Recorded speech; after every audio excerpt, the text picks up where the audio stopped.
Hello again, everyone. I'm Mark Mazzaferro, Communications and Media Officer for the City of Vacaville, and we're here for our daily COVID-19 pandemic presentation. With us, as always, Fire Chief Chris Concepcion. Chris, how are you today? I'm wonderful, Mark. How about you? Doing well. Good. We're loaded with information and facts and numbers and even some questions from our residents. So let's just jump right into it. Give us the daily update on cases in our community. Okay. First of all, I want to clarify something that I know there was some question as to why we didn't give out numbers yesterday at yesterday's briefing, and the reason for that is because Solano County updates their numbers at 4:30 p.m. every day, Monday through Friday. So over the weekend, there's really no change. So by the time we would give that information out, it's pretty old information. So as of yesterday at 4:30 p.m., Solano County is reporting 135 cases cumulative in the county. Of those, actually, the number of active cases is actually decreased. It was at 34, I believe, as of Friday, and now it's at 20. We have 25 active cases in the county, and we have 24 cumulative cases in the city of Vacaville. That is behind Vallejo, who has 50 active cases. Fairfield has 34, and then all of the other cities and then unincorporated areas of the county each have less than 10 cases. There are still reporting 2 deaths in the county. And now 2 cases in the 0 to 18 range, and then the majority of the cases are actually in the age range of 19 to 64. They have added a couple of additional pieces of information that gives even more information, and that is as far as the number of people that are hospitalized. There are 16 people hospitalized in the county, and it shows that the availability of number of beds as well as ventilators being good as far as that situation is concerned here in Solano County. So that's all pretty good news. Yeah, and that's something we heard yesterday during our briefing. It was yesterday, right? Yeah, I think so. They all start to run together. But the number of hospital beds that are available and how many are actually being used, that's good news. Yes, it is actually good news. And then and a lot of people are trying to figure out what to attribute that to. As far as here in the state of California, there's actually a news story where California is actually sharing some of the ventilators that we have available. Number one, because they're expecting the peak. We've effectively flattened the curve and pushed the peak out. So California is actually sharing ventilators with other states that need it more right now. Well, that's good news. We talk about social distancing a lot during these updates. I don't know if you saw the article today about what's going on in South Dakota, where they still haven't implemented social distancing rules, and now South Dakota has become a hotspot. It's become a hotspot, cases. yeah. So it gives you a little anecdotal, really, but gives you a little bit of an idea that the social distancing or physical distancing measures that have been put into place are actually working. Yeah, clearly not doing anything is probably not a good course of action. Right. Anything you do is going to help. Right, yeah. All right. Well, let's jump into some of the questions we've gotten, and some of them are questions that we've been asked and answered a lot, but we're still getting them, so we'll continue to answer them. And last weekend we closed the park. I felt it was very successful by all counts. It was a success. But people still want to know, what was the logic behind closing the park? Because if I'm on a trail in the park, I'm not near anybody. Yes, but take it away. You're right. You are, and the main goal, as we've said all along, is that social distancing, right? And you need to be away from other people. And somebody once put it says there's a 6-foot restraining order against everyone in the country right now. But we go into long discussions during our noon briefings about whether we close a park or not close a park, and the idea is we're very aware of what people needing to get outside and get some fresh air, and we want people to be able to continue to do that. But the reason we decided to close Lagoon Valley Park for for the weekend was because, number one, we were expecting really nice weather, was one. And so as a result of the nice weather, we then were expecting, along with the Easter weekend, we were expecting large crowds at that park. And so we felt that out of an abundance of caution, that we felt that, with those large crowds, people probably would not have been able to been successful in keeping those social distancing requirements. And that is the bottom line as to why we decided to close those parks. And the park's open now. Yes, the park is open. People can hike yeah. the trails. Yes. As long as just they're as long as they maintaining keep those their 6 feet. physical distance. Yes. Yeah. We're in good shape. All right. This is a question, and it can't be answered, but we'll ask anyway. When are things going to get back to normal? That's a tough question. And if I had the answer to that, you'd be president of the United States. I would. Yes. So there's a couple of things of what we know right now. What we know right now is Solano County's shelter-at-home order is valid until effectively May 1st. So it's 11:59 p.m. on April 30th is what it is. Now, whether or not that gets extended, we don't know that at this point.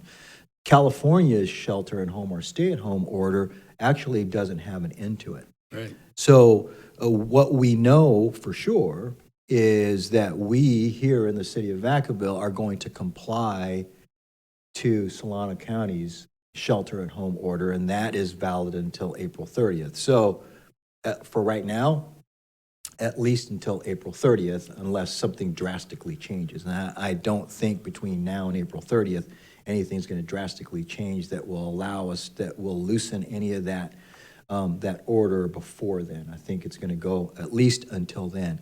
Now, one of the things that did come out in the news yesterday was that Governor Newsom entered into a pact with Washington and Oregon, and they had said that those three states are going to make the decision together based on scientific fact. They put that in their news release that they're going to work together as far as how and when they're going to reopen the states. Yeah, it's as you were talking, I started thinking about what you see in the media and online and in social media sites, and it can get pretty confusing about what's going on and whether it's going to be May, it's going to be June, it's going to be September. It's almost, I don't want to say day to day or week to week, but certainly month to month. Yes, it is there, and information. There's a lot of sources of information, and please know that we go through all of that information. We vet it. We make sure that it's valid information. And as we've said before, that we follow CDC guidelines, and then we follow the California Department of Public Health or anything that comes out of the California Office of Emergency Services, and then Solano County Public Health and Solano County Office of Emergency Services. So those are the places where we get our information as far as the city is concerned, and that's what we make our decisions upon. And so to answer the question, it would be a really tough one as far as when do we get to go back to normal. We just, we don't know. We don't know. We're going to continue to monitor all that information on a daily basis. And as you said, changes. Sometimes it seems like it changes on a minute by minute basis. We'll keep following it. And that I'm going to skip this question and go to the next one, which has been asked. Whenever we talk about how many people have been tested, inevitably somebody will ask, and on many levels, it's a fair question. Why aren't we testing everyone? Why isn't Vacaville specifically testing everyone? Why isn't the city doing more to get people tested? Well, first of all, the city doesn't have a public health department, right? And so we rely on the county as far as public health is concerned. Generally, there is a shortage of tests, and you hear it in the news all the time. There's a shortage of tests everywhere in the country, generally, right? And so what they have, what what they've been doing as far as testing is concerned is they've been reserving the test for people who are symptomatic. And they've been reserving the test for people where they need to make a decision on that particular patient, whether to isolate that patient, whether to send that patient home. They want to be able to get some sort of information from that test in order to make. I'm talking about public health officials. Sure. In order to make a decision. So right now, the testing that they're doing is the RNA testing, and I think we've talked about this previously. Right. In that the testing that's going on right now gives you a snapshot in time. It tells you whether or not you have the virus in your body or not. The testing that's coming up, it has been approved for several different companies. The FDA has approved, given, I think, what they call an emergency use authorization to several companies, is the antibody test. That, once that is able to be mass produced, and according to the Solano County Public Health Officer, hopefully in the next month will be able to be produced in numbers where it's largely available. That is the testing that hopefully will be able to be given to large numbers of people, and that'll help us make decisions. Well, we'll never get to the point where everyone gets tested. It's not necessary. It's not needed. No, especially the RNA testing. It is not needed. Right. It is not needed because it's not going to help you. You know, a lot of people think, well, let's just test everybody, and then, those people that are negative, let's do one thing with them, and the people that are positive, let's do another thing with them. Well, with the current testing, which is the RNA testing, that just gives you, like I said, a snapshot in time, and the situation with that person could change from 1 minute to the next minute. So it doesn't help us with anything. So the testing that we're doing right now is for symptomatic patients only. Yeah, we've had this discussion many times. They could test every resident in Solano County. It wouldn't change anything that's happening in terms of shelter at home, restrictions on essential and non-essential businesses, parks being open and closed. It wouldn't change things one iota. Now, when the antibody testing comes in and that's mass produced, that may change things. And so, we're hoping to see that where people are tested in larger numbers than they are tested now. Well, again, I was thinking about our broadcast today, driving in, and this is a crazy time. It's impacting everybody. Absolutely. If you've got a kid who's a senior in high school, I can't even imagine. I can't even imagine. Yeah. Or a college. Right. All these milestones that many of us take for granted, and that's the key phrase. I think if anything comes out of this, hopefully people are going to have an appreciation for the things that we had that we can't do right now. Yes. One of the things I love to do, my wife and I get up, and we go have a cup of coffee at Pete's.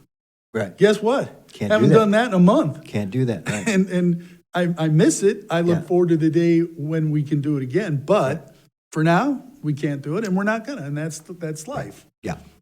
For lack of a better term. Sure. It's not forever, and it's not the end of the world, but we get it. Yes. Hang in there. We'll get through this. We will. Yeah. We will. And hopefully we'll be a better community on the other side of this when it's all said and done. I think so. There's a lot of neat things, if you monitor social media and like we do, there's a lot of neat things that are happening out in the community. You hear these stories of people helping people.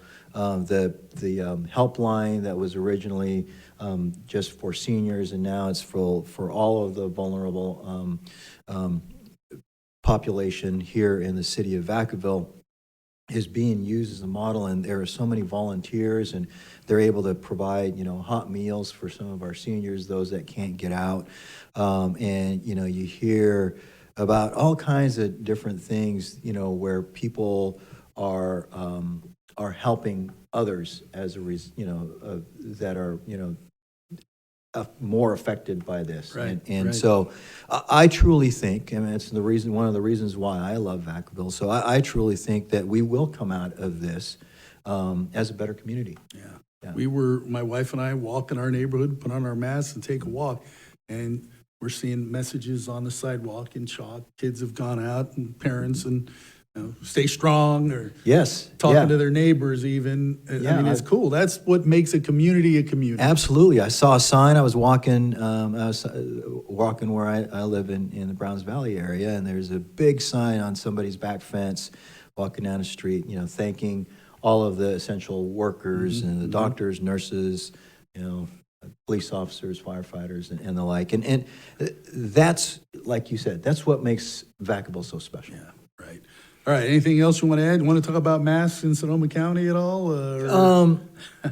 Let's reserve that for another day. I mean, because, but did you want to talk about the social distancing that somebody asked? Oh, a question about? yeah. Another question. Sorry, Yeah, got off script here. Yeah. Social distancing, is it working? I think it is. I mean, like we talked about South Dakota, right? Where now it's a hot spot, and they had not done the social distancing. And you read about a lot of different places where they've defied the social distancing orders, and now you're seeing where they've become hot spots, and more people are coming down with COVID. I think the numbers in California are low as compared to the number of people we have. I think we're the most populous state in the union, and yet as comparatively, we have lower numbers per capita than other states do.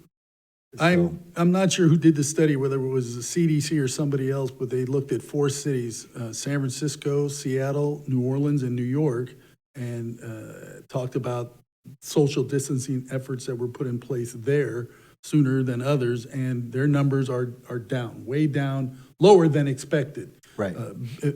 All things being equal, the expectation there'd be more cases, more hospitalizations, but because they did the shelter at home and took other measures, that the numbers are much lower than expected, showing that it works. It does work. Yeah, it does work. I mean, I know that people don't. I mean, I don't like being shut in. Nobody likes being shut in their house, and this is a really weird time that we're in. But it seems like anyway on the surface that it's working. So hang in there and please continue to do so.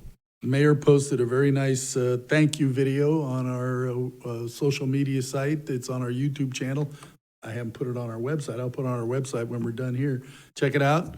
Thanking all of you residents as well as the essential businesses that are operating. We certainly appreciate everybody's efforts in that respect. Yeah, we are all in this together. Yeah. Apart, but together, right? Anything else you want to add today, Chief? No, I think that's it. It just, as this thing goes on, I think, we're starting to see some good news coming out, which is good, but it doesn't mean that we're out of the woods. Hang in there, continue to practice the good social distancing, good hygiene, and hang in there with us, Vacaville. We'll get through this. That's right. Thank you very much, Chief, and thank you all for watching. We'll see you tomorrow.